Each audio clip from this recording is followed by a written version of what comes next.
जननि तव कुमारस्तन्यपानप्रभावात् शिशुरपि तव भर्तुः कर्णमूले भवानि प्रणवपदविशेषं बोधयामास देवी यदि मयि च कृपाते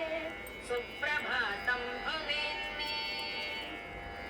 त्वं विश्वनाथस्य विशालनेत्रा